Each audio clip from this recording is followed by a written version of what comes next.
federal government has secured a loan facility of $134 million from the African Development Bank to help farmers boost seeds and grain production in the country. The Minister of Agriculture and Food Security, Senator Abubakar Kari, disclosed this while flagging of the 2024 and 2025 National Dry Season Famine in Calabar, along with the Governor of Cross River State, Basi Otu, represented by the Deputy Peter Ode recently in Calabar. He explained that the loan would be handy and guarantee national food security in the country if the national dry season famine was reintroduced to boost year-round agricultural production.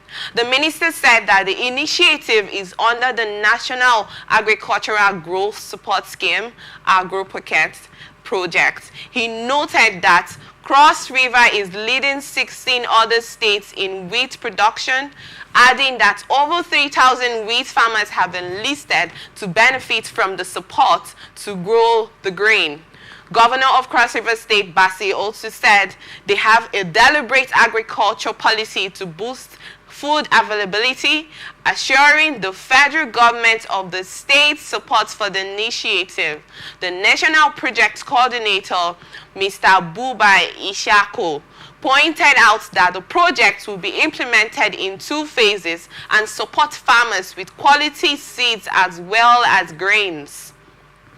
For the 2024 and 2025 dry season famine, the project is targeted to support 250,000 wheat farmers across the wheat producing states with subsidized agricultural inputs to cultivate about 250,000 hectares with an expected output of about 750,000 metric tons of wheat to be added to the food reserve to reduce dependence on importation of the products and also increase domestic consumption.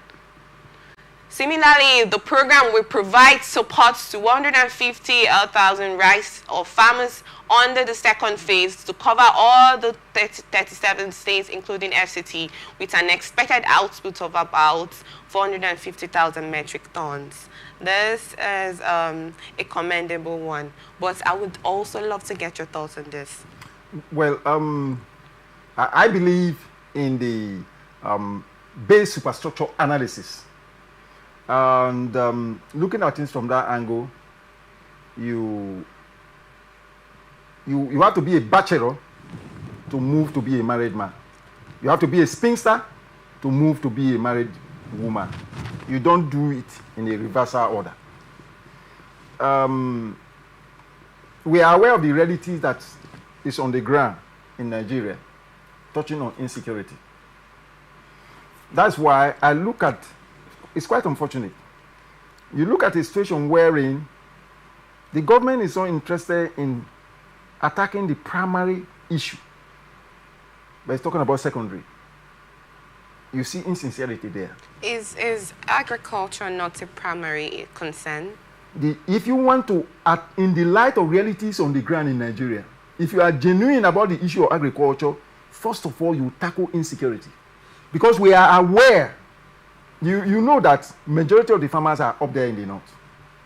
Most of these people have been killed by bandits. Most of the farms are under the control of bandits.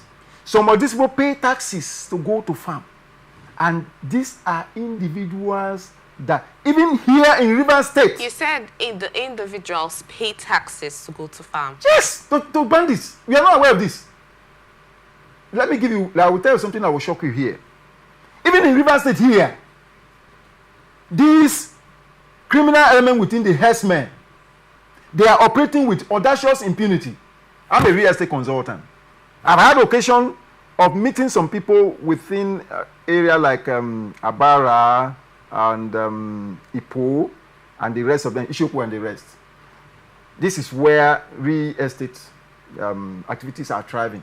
And I ask the people, by my ethnic foundation, I should be able to know an area because we are predominantly farmers. So I ask the people, by your topography, people have an advantage. Why are people not making use of these lands? And the simple answer was, what's the usefulness of planting?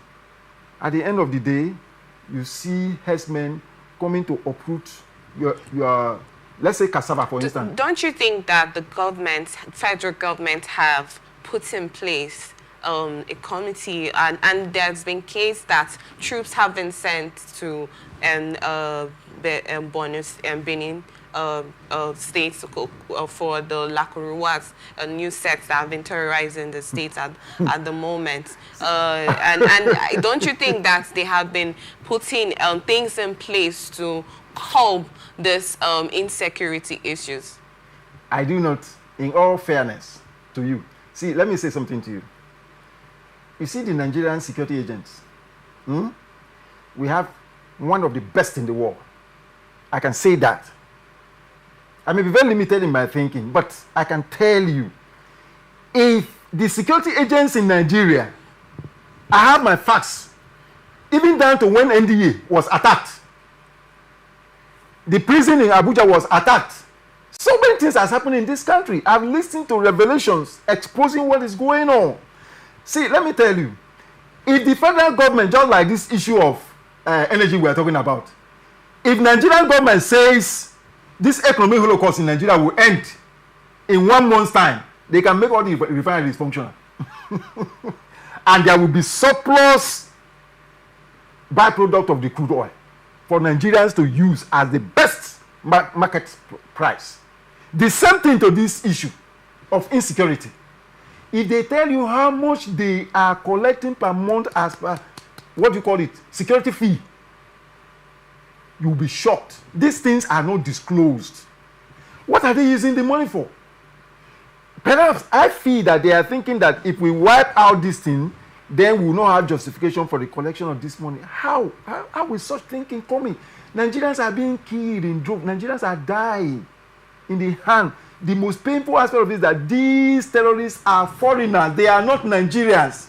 And there are individuals in this country that have made statements that Allah gave Nigeria as a headquarters, asking their people to move from the Sahel, move from all over Africa and come to Nigeria. And if you dare this, in Eleme here, husband and wife, they were returning from farm. They attacked the husband, they kidnapped the wife at the end of the day, macheted the husband, and they were using phone to communicate ransom. It's happening all over. So the moment they strike this fear into the mind of people, even in Abara here, in Muchem, women were crying out some time ago when the caretaker committee was in place, crying to the chairman to come to their aid, helpless. And I asked myself, I've had the occasion of talking to some security agents, and you will see how helpless the security, because the security agents in Nigeria operate under this perpendicular order. Let's say there's a division that controls this place. I think it's also over here. There are things that can happen in these premises, and nobody will come to your aid by security agents unless the DPO has given order. That is the way the security operatives in this country operate. That is the way it is, because everything is under the federal government presently. It's not under state. We don't have state police, and that is a very serious issue. And until the issue of insecurity is tackled, to me, all these arguments are just merely fanciful and cosmetic moves. They know the primary thing to handle first. When you handle the issue of insecurity, then you let the ground free. People can now move into the farms. Okay. And then you talk about farming, and then you talk about they can plant and watch the thing grow, and then they can harvest. Not a situation wherein you plant and you see cattle. Thank you, Barry.